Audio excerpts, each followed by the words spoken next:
impressed have you been, not just with the way she's handled everything, first major as a major champion, but the way she's outpowering some of the biggest power players in the women's game? We got a pretty good look at how she was going to handle the U.S. Open when she went straight away to Tokyo, which had to be just enormous with all the media crush. She made the finals of that tournament. So you could see that she was going to be able to kind of manage those expectations. Somehow she's able to get really quiet inside when she's out there on center court, dealing with the stress. She's talked about how she can kind of go to this peaceful place and not get worried about things.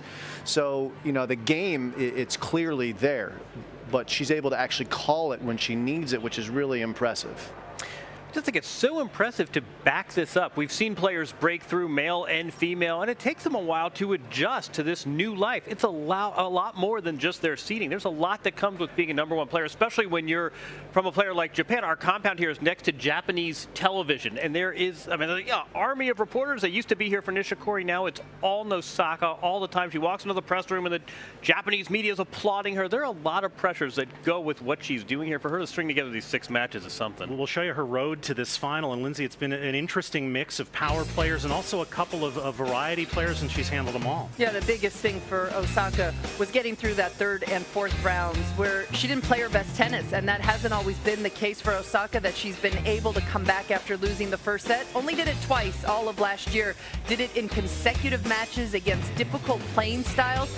Then she played her best tennis in the quarters. Loved the way how she fought through that match with Pliskova, especially in the 3rd. She was up a set and a break. Things started to get dicey, but it's been her emotional maturity. We know she spent a lot of time on the court, and she's gotten better in every aspect. And then quite the opposite for Kvitova. Talk about taking the momentum from Sydney.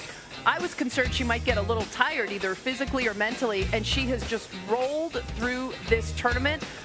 First set is so important in this final. Naomi Osaka won her last 59 matches when she's able to win the first set. If you're Petra Kvitova, you're doing everything you can out there in the very beginning of the match to try and make a statement and take that opening set. I counted 28 games that Petra Kvitova has lost in her 6 matches. Jim, you made her cry once earlier in I didn't make her cry. That's a misconception. I asked a nice question. I know it was a very sweet question, but she ended up getting emotional because it's a big moment. I know, like Barbara Walters asked when you're incisive questions, and then the reaction. But so, what a great sort of coda to her story it would be to win her first major in 5 years post-surgery. Yeah, there's no question about it. I mean, the way that she's rolling through the draw is positively Rafa-esque. She's crushing players, but she's also winning so many hearts. People that weren't aware of the story. I talked to some people on the radio this morning in Australia who were just finding out about it. There's, you know, in the tennis world, of course, we know about it, but there are a lot of people now that are getting connected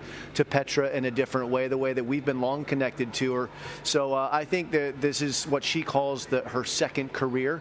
And this is an amazing effort for her to be playing at this level and to be managing also, you know, the nosy questions from the people like me. No, but I think that's part of it, though, that she recognizes this, too. This isn't some media creation. She recognizes this is really a special story, and I think that helps. She's living this with us. All right, let's